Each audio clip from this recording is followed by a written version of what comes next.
Hello বন্ধুরা, আসসালামু আলাইকুম। আশা করি সবাই ভালো আছেন। আজকে আমার ফ্রেন্ডকে একটা কতগুলো প্রশ্ন করব, উনি আমার সেই প্রশ্নগুলোর উত্তর দেবে। ঠিক আছে? তো ভাই, আপনি কেমন আছেন? ভালো আছি। ভালো আছেন? তো আপনার কাছে একটা প্রশ্ন, সেটা হচ্ছে যে আপনি ইন্ডিয়াকে কি ভালোবাসেন, পছন্দ করেন ইন্ডিয়াকে? আমি ইন্ডিয়াকে একদম ঘৃণা করি, কেন ঘৃণা করেন এদেরকে বলেন তো? কারণ ওরা আমাদের মুসলিম ভাই যারা আছে তাদেরকে অনেক কষ্ট দেয়। কিছুদিন আগে একজনকে রাস্তার মধ্যে কুপিয়ে হত্যা করছিল। তো ইন্ডিয়ার মানুষগুলো আসলে বেশি উগ্র, বুঝছেন? তো ভালো।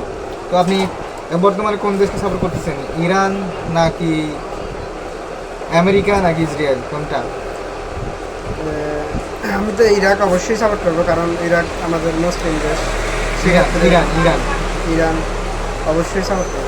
ইরান তো আমাদের মুসলিম দেশ, সেক্ষেত্রে মুসলিম মানুষ হিসেবে তাহলে আমি ইরানই সাপোর্ট করবো। ঠিক আছে। তো ইন্ডিয়া সম্পর্কে কিছু, ইন্ডিয়াতে কিছু খারাপ কালচার বলতে পারবেন?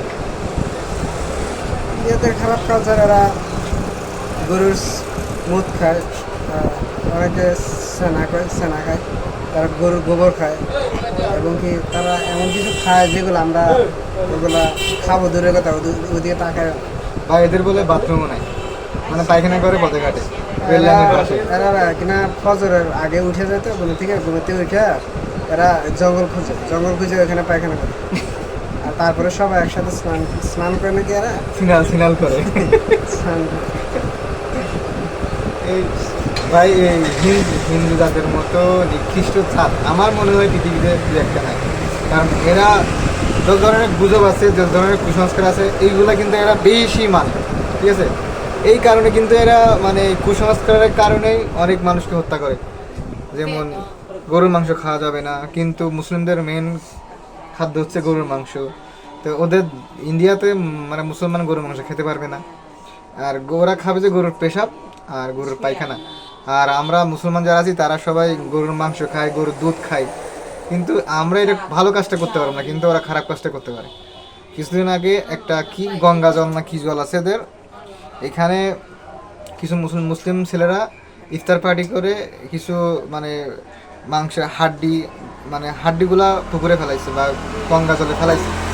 এটা নিয়ে এরা কত কিছু, কিন্তু এই জলের ভিতরে যে এরা পেশাব করে, বলে খারাপ মানে আবর্জনা ফেলায়, কিছু হয় নাই।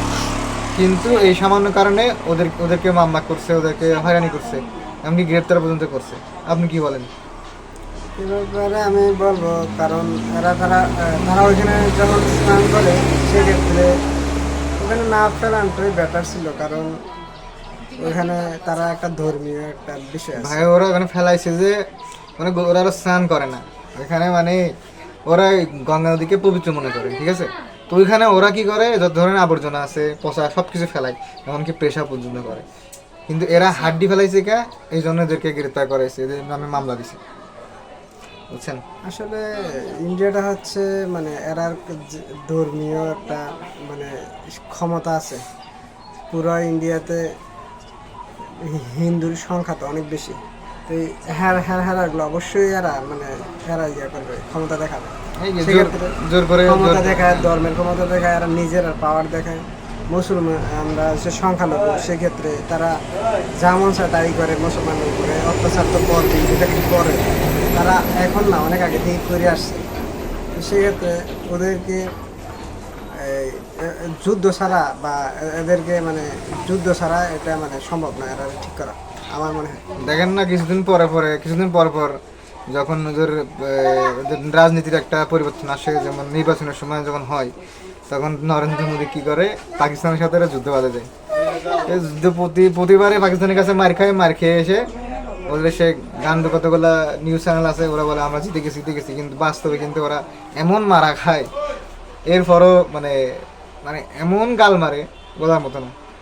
এই গালবাজির কারণে আজকে পুরো পৃথিবীতে এদের কিন্তু মানে পৃথিবীর প্রায় সবাই ওদেরকে ঘৃণা করে, ইন্ডিয়ান নাম শুনলেই ঘৃণা করে এদেরকে, বুঝছেন? অবশ্যই। তো আমরা সবাই সবসময় ইন্ডিয়ান বিরোধী, সব সময়। কারণ ইন্ডিয়া আমাদের বাঙালি বা বাংলাদেশকে ওরা ভালো চোখে দেখে না, সবসময় চাই আমরা বাঙালি যারা আছি তারা সবসময় ওদের পায়ের নিচে থাকি। ওদের কথা মতো চলি, ওরা যা বলে তাই শুনি। ওরা জোর করে আমাদের উপরে জিনিসের দাম চাপাই দিবে, আমরা ওইভাবে নিব। ওরা মনে করছে যে শেখ হাসিনার আমলে যেটা করতে পারছে এখন এটা করতে পারবে। যখন এটা বন্ধ, ডক্টর ইউনূস যখন আসছিল তখন যখন এগুলো বন্ধ করে দিছে, তখন এরা বলতেছে তোদের চাল দিব না, ভাত দিব না, আলু দিব না। কিন্তু শেষমেশ দেখা গেলো আমরা যখন সব কিছু বন্ধ করে দিলাম, ওরা লাস্টে আলু বিক্রি করতে না পেরে, পেঁয়াজ বিক্রি করতে না পেরে, ওরাই পরে খাতে মানে রাস্তার উপর আলু ছিটাই দিয়ে কান্নাকাটি শুরু করে দিচ্ছে, বুঝছেন? কিন্তু আমাদের কি হয়েছে? আমাদের কোনো সমস্যা হয়েছে? আমাদের বর্তমানে এখন আলুর দাম কত? 15 টাকা 20 টাকা। ভাই আমরা হচ্ছে সবসময় হচ্ছে ইন্ডিয়ার বিরোধী করবো, সবসময় যতদিন পর্যন্ত দুনিয়া বেঁচে থাকি। কারণ ওরা আমাদের বাঙালিকে দেখতে পারে না, বাংলাদেশকে নিয়ে সবসময় তুচ্ছ তাচ্ছিল্য করে।